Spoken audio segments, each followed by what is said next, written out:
को लगने लगा, प्रत्येक गोपी को लगने लगा कि केवल श्याम सुंदर हमें ही चाहते हैं और हमारे पास में ही सर्वप्रथम आना हुआ है।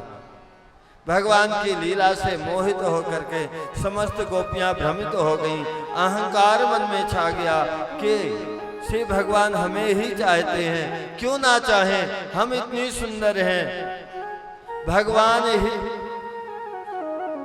हम इतनी सुंदर है कि भगवान को तो आना ही है। बोले श्रीनाथ जी प्यारे की।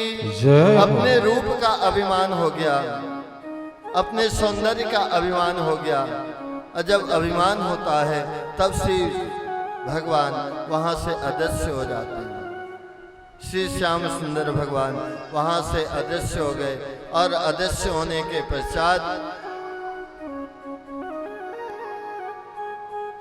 जब कोई वस्तु हमारे पास में नहीं रहती तब उस वस्तु की कमी हमारे जीवन में दिखती है।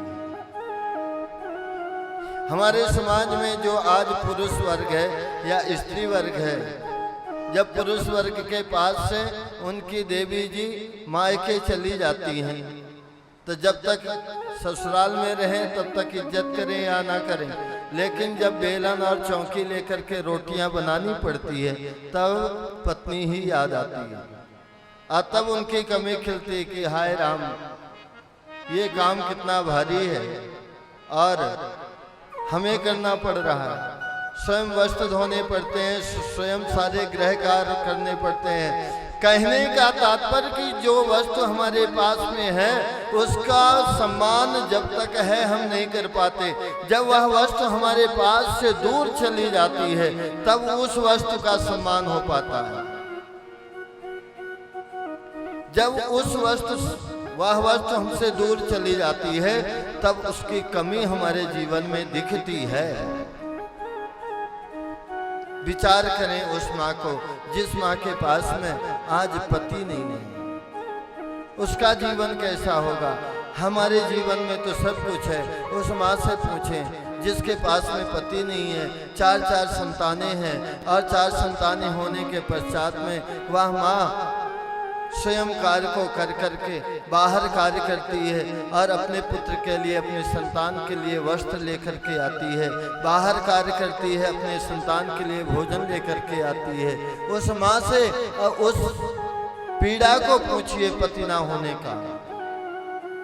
उसके जीवन में पति नहीं है, उस पीड़ा को वही माँ बतला सकती है जो अपने स्वयं कार्य करके स्वयं सेवा करती है, अपने संतान का लालन पालन पोषण करती है। कहने का तात्पर्य जब तक हमारे जीवन में वस्तु रहती है कोई भी उसका सम्मान हम नहीं कर पाते। भागवत कथा यही तो सिखाती है कि जो हमारे पास में है उनका सम्मान करिए। यदि आपने सम्मान करना सीखा नहीं, अपने जीवन को बदला नहीं, वह वस्तु जब हमें छोड़ करके चले जाएगी तो हमें गोपियों की भांति रोना पड़ेगा। रोने के अलावा हमारे पास में कुछ नहीं बचेगा। समस्त गोपियां भगवान की विरह वेदना में रोने लगी। जब तक भगवान हाथ पकड़ करके गलवहियां डाल करके गोपियों से वार्ता कर रहे थे तब तक तो अपने मन को अन्यत्र विचार कर रही थी, अपने रूप के अभिमान में खो रही थी, अपने सौंदर्य के अभिमान में खो रही थी। लेकिन जैसे ही श्याम सुंदर भगवान छोड़ करके चले गए, विचार करने लगी, हे श्याम सुंदर, हमारा इस जीवन में तो और कोई है नहीं, आपके बिना आपके बिना तो यह जीवन अधूरा है, आपके बिना यह प्राण अधूरे हैं। अब तो ऐसा लग रहा है कि हमारे प्राण ही, हमारी आत्मा ही इस शरीर को छोड़ करके चली जाएगी। हे श्याम सुंदर कृपा करो, हे बनवारी कृपा करो।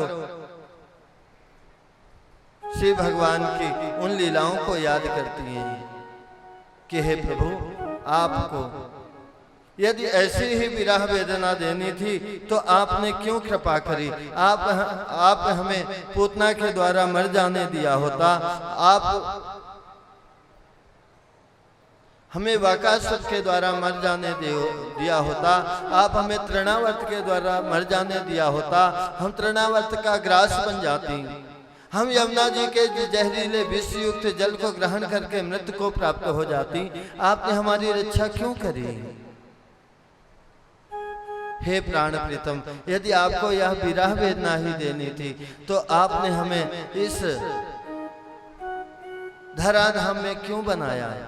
इस धराधाम को भी बनाया तो इस भारतवर्ष को क्यों बनाया? यदि आपने भारतवर्ष को भी बनाया तो इस ब्रजमंडल को क्यों बनाया? यदि आपने इस ब्रजमंडल को भी बनाया तो इस ब्रजधाम में हमें क्यों बुलाया? यदि आपने हमें भी बुला लिया कोई बात नहीं, तो आपने हमसे स्नेह क्यों लगाया? आपने हमसे प्रेम क्यों किया? आपने हमें प्यार क्यों दिया? यदि प्यार ही देना था, प्रेम ही देना था, स्नेह ही देना था, तो आपने हमें प्रेम क्यों दिया? जब इस विरह वेदना में, विरह रूपी अग्नि में हमें जलना ही है तो आपने हमसे प्रेम क्यों किया? सुखदेव भगवान कहते हैं कि राजन, समस्त गोपियां भगवान के उस विरह वेदना में जलती हुई भगवान की उन समस्त लीलाओं को याद करके एक गीत के रूप में गायन किया है। आइए उस गीत का हम भी दर्शन करें।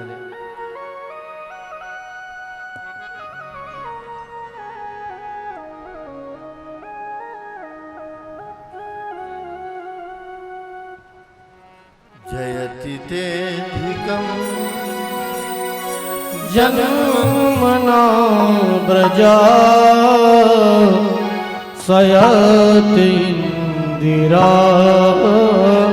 शाश्वतत्रहि जयति देवता जन्मना ब्रजा सयति इंदिरा शाश्वतत्रहि हयात देशता दीक्षिता का सैधिता सवा काम चिन्वते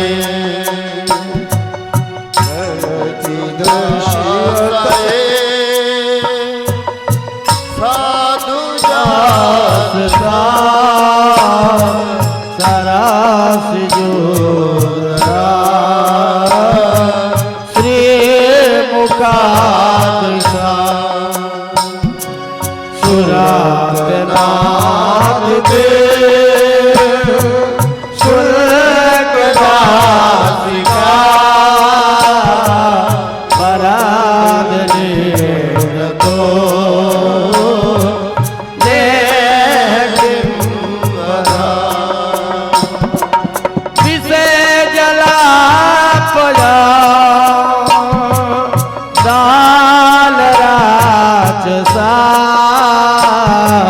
दर्श मारुता गए पिता दिशा में आप जा द्वेष तो हरा दिशावते भयम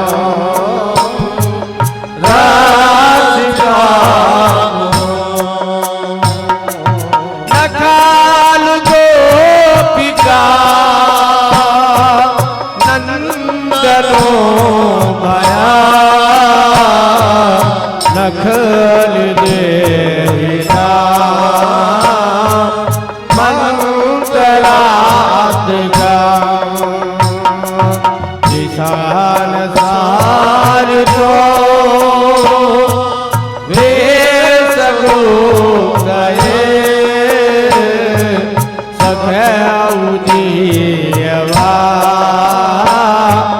सात प्राकुल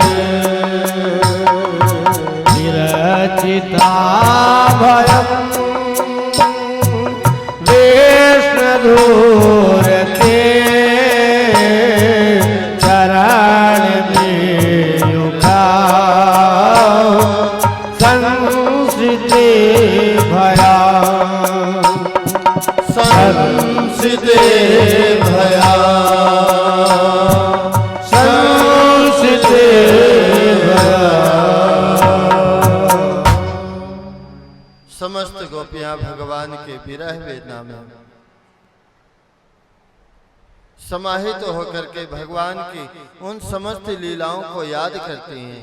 सुखदेव भगवान कहते हैं, राजन, कोई गोपी पूतना बन जाती है तो कोई गोपी अपने स्वरूप को संभाल करके स्वयं श्री कृष्ण बन करके उस पूतना का उद्धार करती है। कोई गोपी वकासुर बन जाती है तो कोई गोपी स्वयं भगवान श्री कृष्ण का स्वरूप धारण करके और उस वकासुर का उद्धार करती हैं। कोई गोपी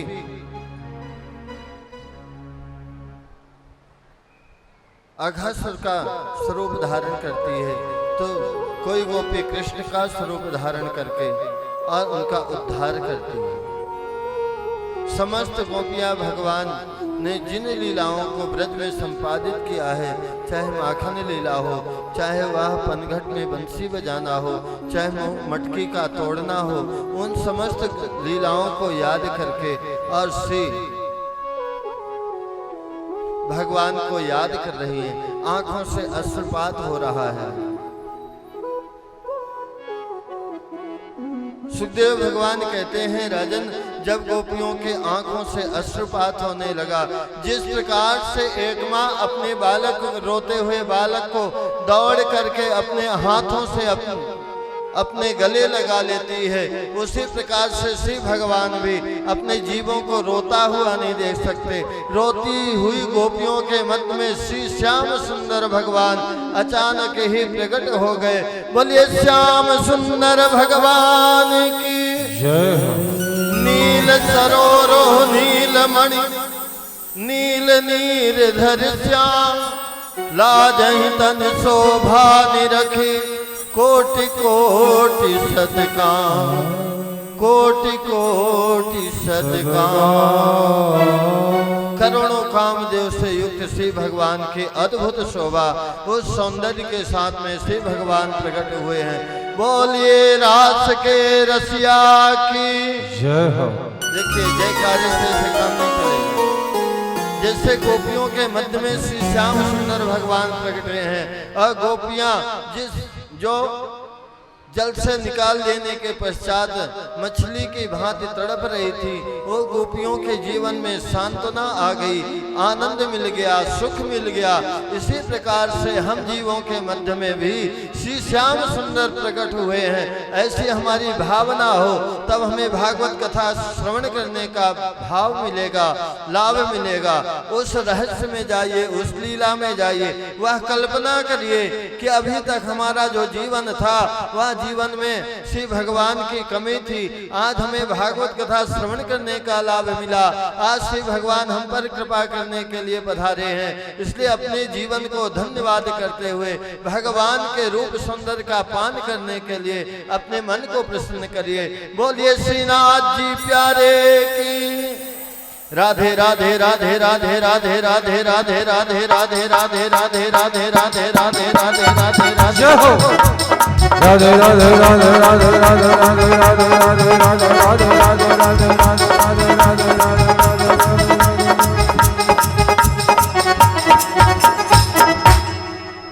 देखिए, राधा रानी को इसलिए याद किया गया क्योंकि बिना राधा रानी के रास असंभव है।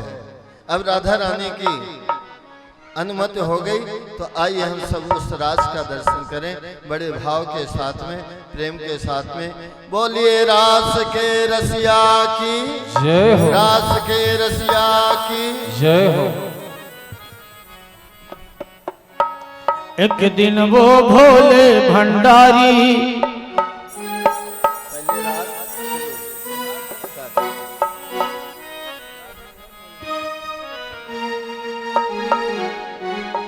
रास रचो है, रास रचो है, जमुना किनारे देखो रास रचो है।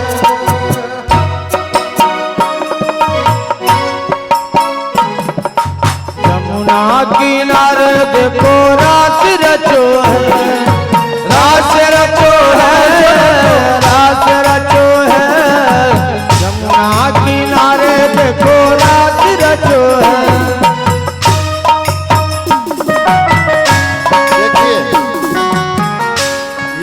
लीला है, यहीं तक की लीला में श्री वल्लभाचार्य प्रभु ने कहा कि यहाँ तक की जो लीला है श्री ठाकुर जी के साथ में नृत्य करने की लीला है। आज के बाद जो अब लीला आगे आएगी, इस लीला में श्री ठाकुर जी बड़े हो चुके होंगे। अब जब बड़े हो चुके होंगे तो श्री ठाकुर जी के पास में सुदर्शन चक्र होगा, और सुदर्शन चक्र वाले के साथ में आप नृत्य नहीं कर सकते। इसलिए आज ये अवसर है, अब अवसर मिलने वाला नहीं है। तो जितना श्री ठाकुर जी के साथ में नृत्य करना है, केवल अभी का समय है, अभी नृत्य कर लीजिए। रास रचो है, रास रचो है, रास रचो, रास रचो,